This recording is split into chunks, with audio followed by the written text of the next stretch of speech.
उदारवाद। इस विचार के अंतर्गत देश में अधिक से अधिक स्वतंत्रता प्रदान करने के प्रयास किए जाते हैं। इसके अलावा सोवियत संघ जो था वो साम्यवादी जो विचारधारा थी इसका पोषक था। अब हम जानना चाहेंगे कि साम्यवाद क्या है।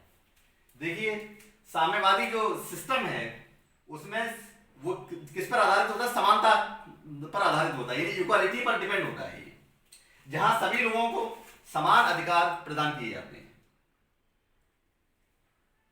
अब हम आपको ये बताना चाहेंगे लोकतंत्र के विषय में, या हम जिसको बोलते हैं डेमोक्रेसी। ये हमारे सब्जेक्ट का जो बेस है वो डेमोक्रेसी या लोकतंत्र ही है। इसमें एक सबसे मशहूर जो एक डेफिनेशन है, अगर वो आपने पढ़ ली तो ये समझ लीजिए कि लोकतंत्र की जो पूरी डेफिनेशन है आपने समझ ली। अब्राहम लिंकन की एक डेफिनेशन है बड़ी मशहूर, democracy is the government of the people, for the people and by the people. यानी जो लोकतंत्र है वो जनता के लिए और जनता द्वारा स्थापित राज्य होता है। अब देखिए, जो टाइटल है इस लेसन का, शीत युद्ध, कोल्ड वॉर, वो क्या है? देखिए, शीत युद्ध जो होता है इससे हमारा मतलब ये एक ऐसी स्थिति से, एक ऐसी कंडीशन से है जिसमें दो देशों के बीच जो है रक्त रंजित, यानी आमने सामने की जो लड़ाई है वो नहीं होती है, बल्कि विचारधारा के आधार पर लड़ाई होती है। आमने सामने की हथियारों लड़ाई नहीं होती है, बल्कि किस आधार पर होती है? आइडियोलॉजिकल वॉर होती है इसमें।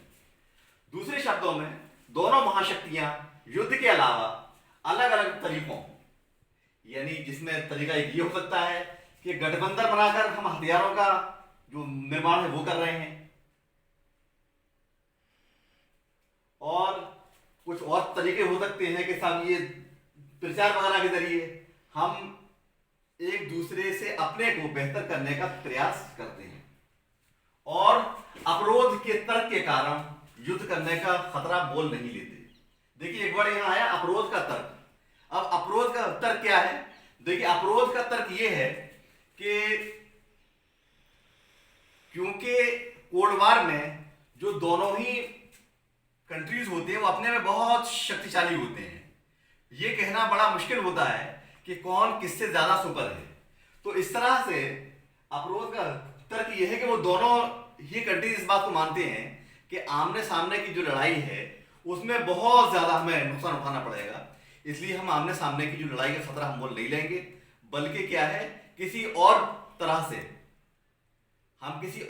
इस लड़ाई को लड़ेंगे। आइडियोलॉजिकल जो लड़ाई है वो हम लड़ेंगे, प्रचार युद्ध के द्वारा हम लड़ाई लड़ेंगे, लेकिन आमने सामने की लड़ाई हम नहीं लड़ेंगे, क्योंकि अपरोध का तर्क ये बताता है कि आमने सामने की लड़ाई में सबसे ज्यादा जो नुकसान है वो उनका ही हो सकता है।